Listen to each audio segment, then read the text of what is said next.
The Dreamscape Exodus, Book 1. Written and narrated by Tallulah Crawford. Copyright Melanin Menagerie, 2026. Now sit back, get comfortable, and let me tell you a story.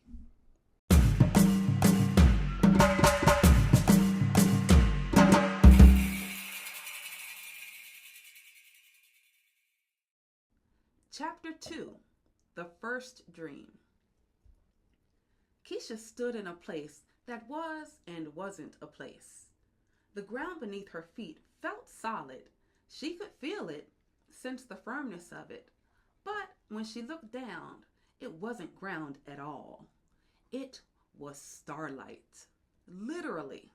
Constellations swirled beneath her shoes. Galaxies spiraled where her heels should have pressed into earth. She should have been falling, should have been terrified. But instead, she felt held, supported by the universe itself. The sky, if it could be called a sky, rippled with colors that didn't exist in waking life. Purples that sang like gospel choirs, golds that hummed like bass notes, greens that tasted like summer watermelon at family reunions, blues that felt like her grandmother's hands braiding her hair when she was small.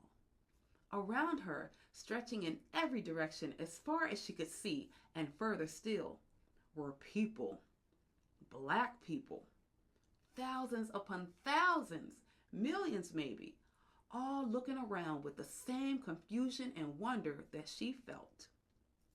An older man in a business suit stood to her left, mouth open in shock. A young woman with her locks and a Howard University sweatshirt stood to her right, tears already streaming down her face. A little girl, couldn't have been more than 8, held her mother's hand, eyes wide but unafraid. "Where?" Keisha started, her voice sounding strange in this place. It echoed, but it also didn't, like the space swallowed sound and amplified it at the same time. "The dreamscape, child." The voice came from everywhere and nowhere. It rumbled through the starlight ground and sang through the impossible sky and resonated in Keisha's chest like she was a drum, and the voice was the drummer. An old woman emerged from the crowd. Or maybe she'd been there all along, and Keisha's eyes were only now learning to see her. Her skin was deep brown, weathered like ancient wood, like the bark of trees that had stood for centuries. Her hair was white and thick and wrapped in cloth that seemed to be made of actual moonlight, shimmering and shifting with every slight movement. Her eyes were impossibly old, not tired old, not worn old, but ancient old, the kind of old that had seen everything and remembered it all. She walked barefoot across the starlight, and where her feet touched, the light glowed brighter. "Who are you?" someone asked from the crowd, a man's voice shaking. "We are who came before," the woman said, and suddenly there were more of them. They seemed to materialize out of the air itself, out of the light, out of the collective gasp when 15 million dreamers, recognizing something they'd never seen but had always known. Old men and women, young warriors with scarification marking their faces, children, even though their eyes were as ancient as the old woman's. Some wore clothing from different eras, the 1800s, the 1920s, the 1960s. Some wore traditional African garments from tribes whose names had been stolen along with their descendants.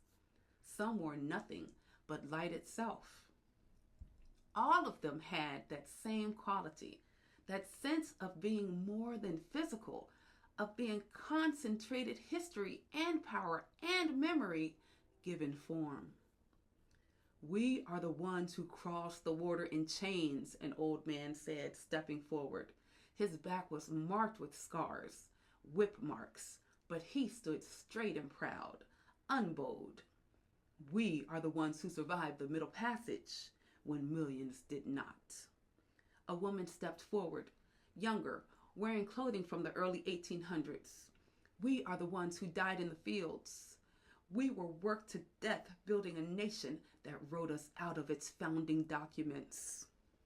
A man in clothing that suggested the Reconstruction era said, we are the ones who built our own towns, our own businesses, our own prosperity, and watched them burn. A woman in 1960s attire, her face familiar from history books Keisha had studied. We are the ones who marched, who set in, who freedom rode, who faced dogs and fire hoses and bombs for the right to be seen as human. More voices joined, overlapping, creating a chorus. We are the ones who survived. We are the ones who fought. We are the ones who ran to freedom. We are the ones who resisted. We are the ones who built. We are the ones who endured. We are the ones who prayed. We are the ones who sacrificed. We are the ones who never stopped believing you would eventually be free. The crowd of dreamers was silent now, tears streaming down faces, bodies trembling with recognition and grief and something that felt like relief. Why are we here? Keisha found herself asking, her voice stronger than she expected. The old woman, the first one, smiled. It was a smile that contained multitudes, pain and joy, sorrow and hope, exhaustion and determination, all mixed together. Because you called, baby. All of you called.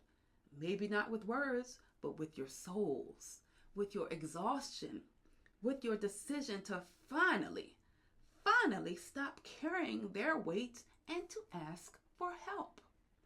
A murmur ran through the crowd of dreamers. Confusion, recognition, fear, hope, anger, peace, all mixed together like the impossible colors of the sky above them. Another ancestor stepped forward, this one a young woman in clothing that suggested the 1960s or 70s. She had an afro that defied gravity and eyes that sparked with what Keisha's grandmother would have called righteous fury. Y'all been doing the work for too long without us, she said, her voice carrying that particular cadence of Black women who were done playing. Praying for folks who curse you, building for folks who burn you down, protecting folks who wish you dead, loving folks who hate you, sacrificing for folks who take and take and take and never say thank you. She paused, looking out over the massive crowd. That ain't natural. That ain't what we taught you.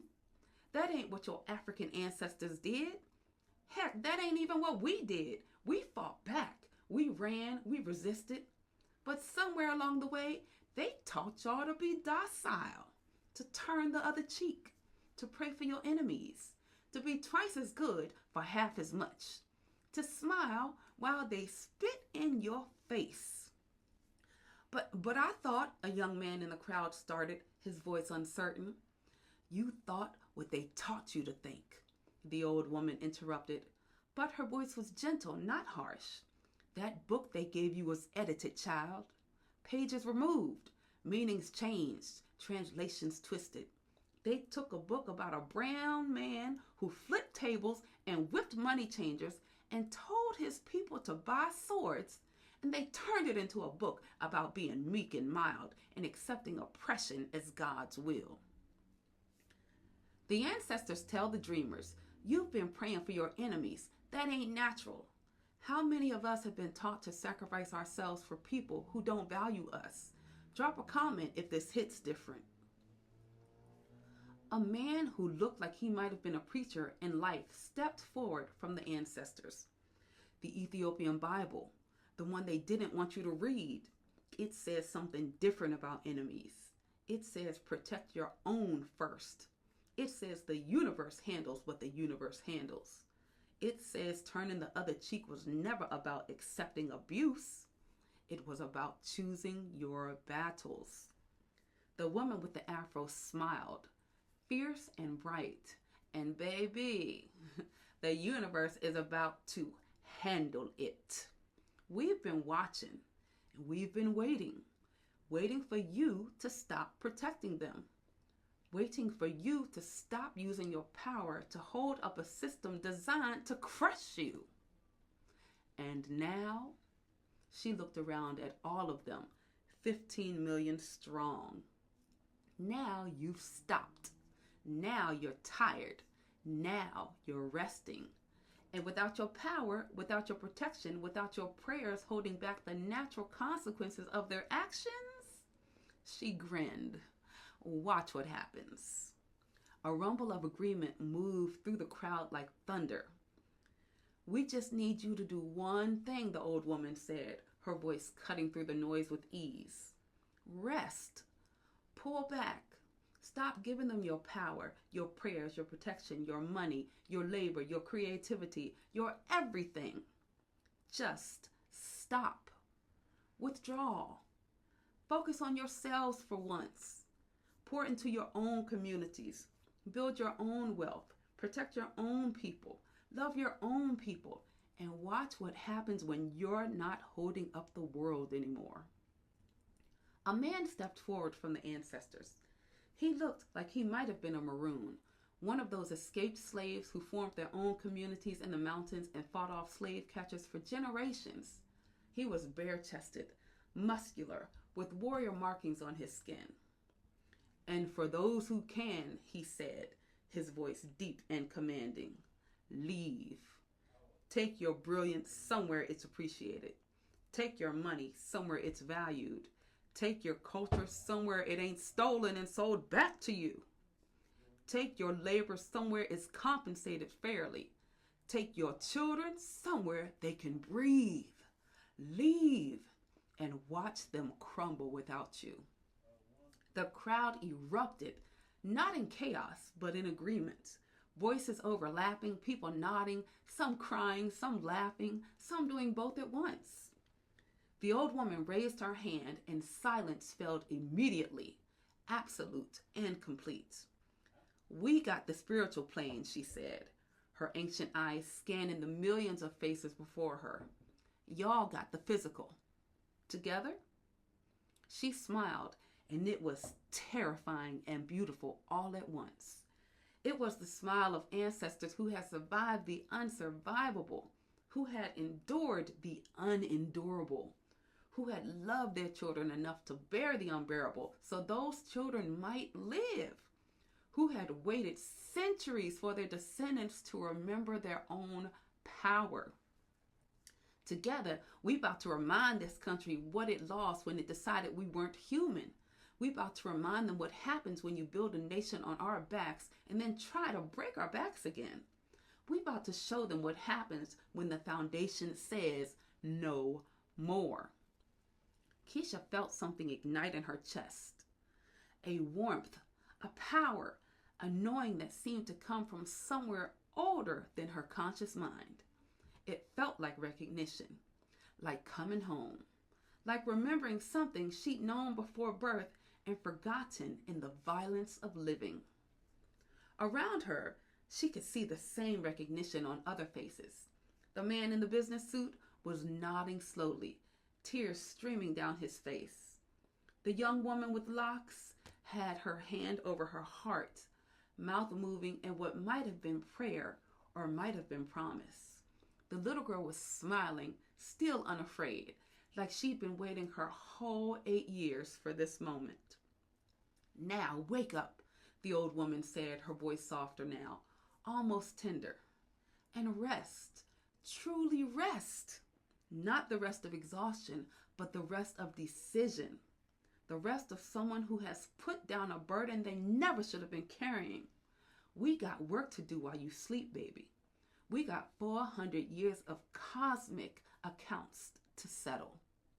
She looked directly at Keisha, and Keisha felt seen in a way she'd never experienced.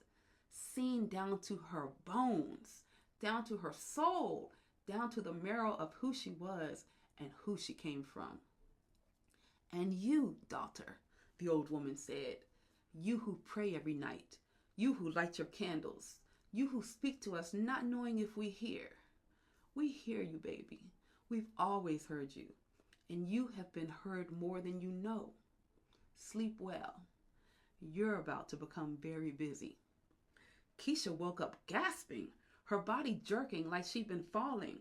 Her phone said it was 3:33 a.m., the same time she'd been waking up lately, though she never understood why. Her heart was racing. Her skin was covered in goosebumps, despite the warmth of her apartment. Her face was wet. She'd been crying in her sleep. But more than anything, she felt different, lighter, like she'd been carrying a backpack full of rocks her entire life and someone had finally cut the straps. She grabbed her phone with shaking hands and opened Twitter, not even sure why, just following an instinct. The timeline was exploding. At Black Girl Magic, yo, did anybody else have the wildest dream about, I can't even explain it, but it felt so real. At Melanin Movement said, I don't usually believe in this type of stuff, but I was just woke up from a dream with ancestors and I know I'm not the only one. They were talking to me, to us. At Professor Jones, PhD, wrote, this is going to sound insane, but I need to know if anyone else just dreamed about being in a place made of starlight with millions of other Black people and our ancestors telling us to rest. Soul Sister 88 said, I'm screaming. I had the same dream. The old woman with the moonlight head wrap, the warriors, the people from different time periods, y'all saw them too? Keisha's hands trembled as she scrolled. More and more tweets, hundreds, thousands, tens of thousands, all saying the same thing. I had the dream. I saw them. I heard them. It was real. We all dreamed it. The hashtag, the dream, was already trending. #1 worldwide. Keisha's hands shook as she typed, I dreamed it too. The old woman, the starlight ground, the ancestors, all of it. She hit send. Within seconds, literally seconds, her notifications exploded. Thousands of responses. Her tweet was being retweeted, liked, shared faster than she could process. Me too. Oh my God, me too. I thought I was losing my mind. This is real. This is happening. The ancestors are awake. We are not alone. Keisha opened her family group chat. It was blowing up too. Marcus Morehouse 09. Y'all, the dream. Tell me y'all had the dream. Tasha, the cousin. I'm shaking. I saw grandmother, our grandmother. She was there with the ancestors. DeAndre, her brother. This is wild, yo. This is absolutely wild. I saw granddad. He died before I was born, but I saw pictures of him and it was him. Auntie Shanice. That old woman told me to stop praying for people who hate me, to pull back my protection. I felt that in my soul. Uncle T. I ain't even spiritual like that, but I can't deny what I saw, what I felt. That was real. Mama. I've been having dreams about the ancestor for weeks, but nothing like this.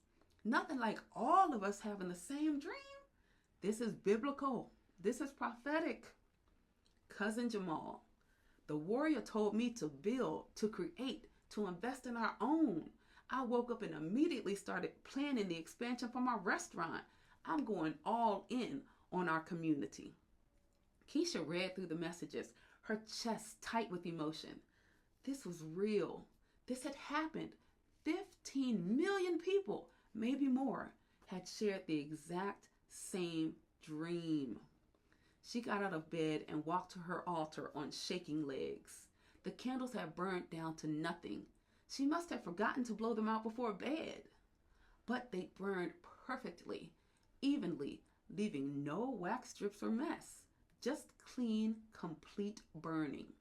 She lit new ones with trembling hands. Thank you, she whispered. Thank you for hearing us. Thank you for coming. Thank you for reminding us who we are. She sat on her floor in front of the altar, her phone still blowing up with notifications. and cried. Not sad crying, not scared crying, release crying, relief crying, the crying of someone who'd been holding their breath for so long they'd forgotten what oxygen even tasted like. Outside her window, across the country, 15 million Black Americans were having the same moment, lighting candles, saying thank you, crying tears of relief. And somewhere in that space between dreaming and waking, between the physical and spiritual, the ancestors smiled. The work had begun. Think about this. 15 million people just had proof that something bigger is happening, something beyond politics or economics, something spiritual. Do you believe in collective consciousness and ancestral power? Let's talk about it in the comments. If this episode gave you chills, smash the like button. Subscribe if you haven't already. This story is just getting started. And share this with someone who needs to hear it. Episode 3 is called The Reckoning Begins. The ancestors said they got the spiritual plane. Next, we learn what that means, what that looks like.